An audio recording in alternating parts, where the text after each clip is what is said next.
आज आपण बटाटा घालून मस्त अशी साबुदाण्याची खिचडी बनवणार आहोत। त्यासाठी एक मोठी वाटी साबुदाणा रात्री भिजत ठेवला होता।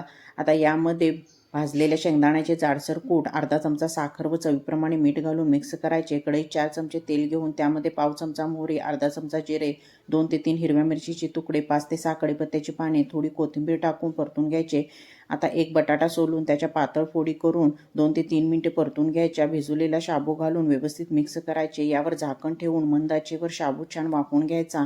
शाबू छान वाफला आहे। 1 चमचा तूप घालून वरून भरपूर कोथिंबीर व भाजलेले शेंगदाणे घालून मिक्स करायचे।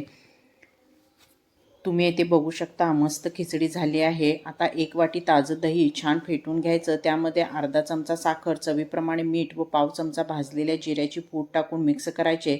गरमागरम शाबूची खिचडी, त्यावर भरपूर आवडीनुसार कोथिंबीर व खोबरं घालून गोड दह्यासोबत ही खिचडी सर्व करायची। मस्त लागते।